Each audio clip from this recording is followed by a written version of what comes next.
Hello all, मी doctor Netra. पिल्लू दिसतं छोटंसं, बुलबुलचं पिल्लू आहे.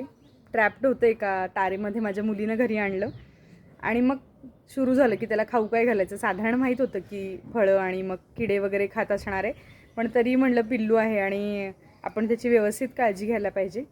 तर मग मुलीनं अर्थातच ChatGPTला विचारलं की बाबा काय देऊ ह्याला. तर त्याच्यामध्ये क्लिअरली आलं 50% प्रोटीन आणि 50% फ्रूट्स, म्हणजे कार्बोहायड्रेट्स आणि शुगर किंवा मिनरल्स असं धरू आपण आपल्या अगदी सायंटिफिक लँग्वेजमध्ये. मग कशासाठी पाहिजे प्रोटीन, मुलीला पुढं वाचायला सांगितलं. तर त्याची चोच, त्याचे पंख, त्याची हाडं, त्याची नखं, त्याचे पायाचे जे सांधे, हे सगळं छान डेव्हलप होण्यासाठी त्याला 50% प्रोटीनची गरज असते. मग आता हे एवढंसं पिल्लू 4-5 ग्रॅमचं आहे अक्षरशः. त्याच्या डेव्हलपमेंटसाठी नेचर इतकी प्रिसाइजली काळजी घेते की 50% त्याचे आईवडील त्याला प्रोटीन देत आहेत.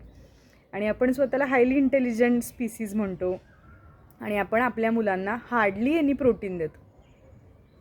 आपलीसुद्धा बाळं वाढत आहेत. आपल्यासुद्धा बाळांचं हाडं असू देत, सांधे असू देत, bone health, brain health, muscle health जर चांगलं राहायचं असेल तर नेचरसुद्धा सांगते आपल्याला की तुम्हाला भरपूर प्रोटीन द्यायला पाहिजे. आणि फक्त लहान मुलांनाच का, आपल्यासुद्धा वयाला, सगळ्याच वयाला रोजच्या रोज आपल्याला प्रोटीनची गरज आहे. प्रोटीन साधारण किती घ्यायचं अनेक वेळा सांगितलेलं आहे. साधारण आपलं जे आयडियल वेट पाहिजे आपल्या उंचीला, समजा माझ्या उंचीला जर 50 वजन हवं असेल तर साधारण रोज 50 ग्रॅम प्रोटीन मला दिवसभराच्या इंटेकमध्ये घ्यायला पाहिजे. तर something to learn from someone. हे छोटंसं पिल्लू आपल्याला काहीतरी शिकवून जातं, हे नेचर आपल्याला काहीतरी शिकवून जातं आहे आणि आपण शिकूया. आणि त्याच्याप्रमाणे नेचर फक्त सांगत नाही, ॲक्च्युली करतं आहे.